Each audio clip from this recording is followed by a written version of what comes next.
नमस्ते सबैजनालाई। मैले मेरो मिनी भ्लगमा सबै कुराहरू भनेको छु।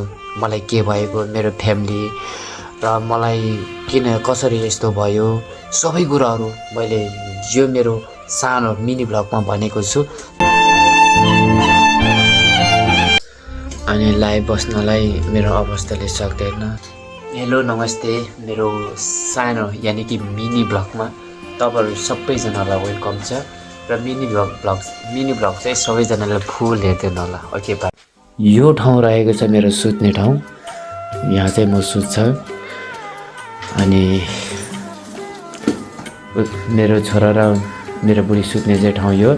र गाइस आज चाहिँ नयाँ कुरो के छ भने मलाई चाहिँ हिटर ल्याएको छ, किनकि जाडोले गर्दाखेरि यो घाउहरू धेरै दुख्ने सहनै नसक्ने गरी दुख्ने। त्यही भएर घाउलाई तातो यानि कि शरीरलाई तातो बनाउनको लागि हिटर लिएर आएको छु।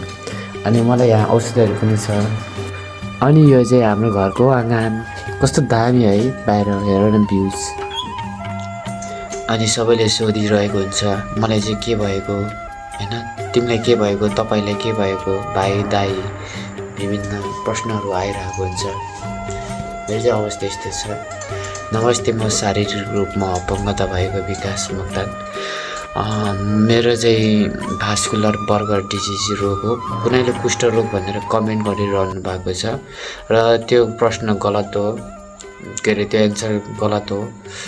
कुष्ठ रोग होइन। कुष्ठ रोग कैयौँ हस्पिटल यता ललितपुर, आनन्दवन, कहाँदेखि लिएर काठमाडौँ सबै ठाउँ कुष्ठ रोग हस्पिटल सबै ठाउँ पुग्यो।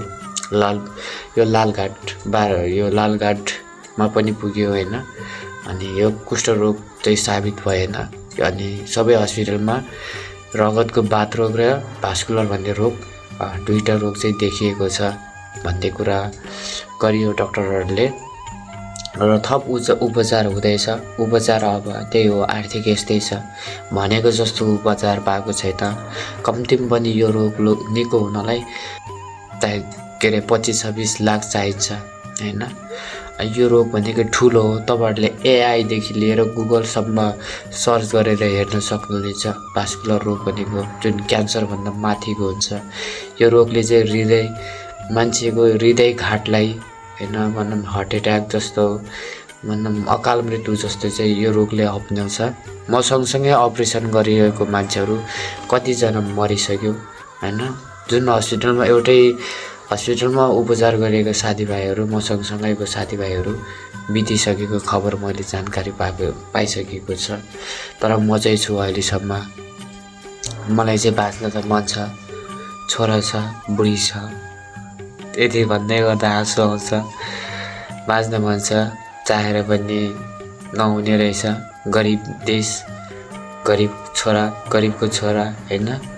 त्यसैमाथि देशमा भ्रष्टाचार बाहेक केही छैन। आज म जस्तै कैयौँ नेपालीहरू रुँदैछन्। न हस्पिटलको राम्रो सुविधा छ, हस्पिटल जाऊँ डक्टरले मार्ला भन्ने डर होइन। कतै ठाउँ पाएन।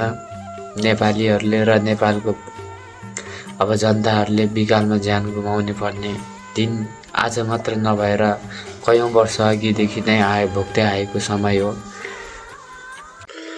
अनि मेरो फ्यामिलीको कुराहरू पनि सोध्दै हुनुहुन्थ्यो, बाआमा कोही पनि छैन र भन्ने कतिले कुरा गर्नुभएको थियो। हुन त देखेपछि सबैले सोध्न मन लाग्छ होइन। मेरो बाआमा सबै हुनुहुन्छ। मेरो बाबा मेरो खुट्टा काट्नुभन्दा अगाडि एउटा औँला काट्न त 1.5-2 लाख पैसा चाहिन्छ भने खुट्टा सिँगै काट्दा कति खर्च गयो होला। एकैचोटि काट्न पाएको भए त के हुँदैन थियो। औँला हुँदै काट्दै गर्दाखेरि 25-30 लाख चाहिँ हामीले ऋण लाग्यो। म बिरामी नहुनुभन्दा अगाडि बनाएको घर हो। अहिलेसम्म फिन्सिङ भन्ने घर ढोका पनि हालेको छैन होइन। मेरो यता रुम छ, मेरो यो रुममा पनि ढोका छैन। जालहरूमा हामीले यसो जालीकै हालेको छ। अनि मेरो बाबा विदेश जानुभएको छ, साउदीमा हुनुहुन्छ गरिबीको कारण। अनि मेरो दिदीको बिहे भइसक्यो। दिदी बहिनीको त कुरा नगरे नि हुन्छ, उनीहरू भनेको अरूको भित्ता हो। भाइ एउटा छ, त्यो पनि अब कलिलै उमेर छ, 17-18 वर्षको। उसको अब पढाइ छ, तै पनि पढाइ छोडिसक्यो पढाउन नसकेर। अब दुबई जाँदैछन्। दुबई कतार अब कुन ठाउँमा हुन्छ त्यो कन्फर्म छैन। तर भिसाको प्रोसेसमा छ। अब मेरो बुढी विदेशमै थियो, मेरो यस्तो अवस्था भएपछि फर्किनु पर्यो। यही हो गाइज। अनि सबैजनाले भोजराज थापा लगायत विभिन्न आशिका तामाङ दिदी लगायत कति पत्रकारहरूलाई कन्ट्याक्ट गरेर जानु भन्नुभएको छ। अनि यो कुराको म एन्सर दिन्छु होइन। अब जान कसले मन छैन यस्तो अवस्थामा, त्यो पनि गरिब परिवारमा हुर्किएको छोरा, अवस्था यस्तो छ होइन। अवस्थाले अब मृत्युको घाट समेत उतार्न बाँकी छ। अब फेरि मैले धेरै पत्रकारहरूलाई म्यासेज गर्यो, कतिले हेरेर इग्नोर गर्यो, कतिले ल भनेर टारेर गयो होइन। धेरैलाई गरेँ मैले म्यासेज नगर्ने पत्रकार कमै छन् नेपालमा। अनि मैले बुझेँ कि नेपालमा चाहिँ जो व्यक्तिको चाहिँ अब भनौँ न अलिकति केही कुराहरू खास छ भने, अथवा त्यो कुनै सामाजिक सञ्जालमा चलिरहेको छ भने, अथवा उसको केही कलाहरू छ भने, अथवा भनौँ केही न केही उसको अब भनौँ न ठाउँमा मान्छे छ भने चाहिँ पत्रकारहरूले हेर्ने रहेछ, नभए त नहेर्ने रहेछ। किनकि यो कुरा चाहिँ म विश्वासका साथ भन्छु। सायद मेरो कुरा तितो लाग्न सक्छ होला तपाईँहरूलाई, तर सत्य यही नै हो। बुढी के बनाएको? ए चाउमिन बनाएको। हामी चाहिँ खाना सुरु गर्छौँ है, तर फुल भिडियो हेरिदिनु।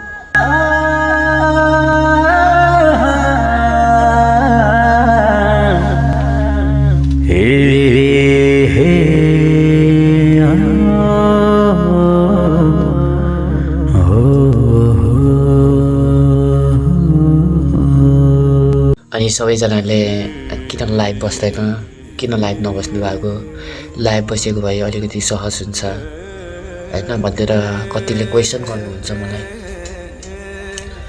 अब म लाइभ नबस्नुको कारण पहिलो प्रथम मेरो अवस्थाले दिँदैन।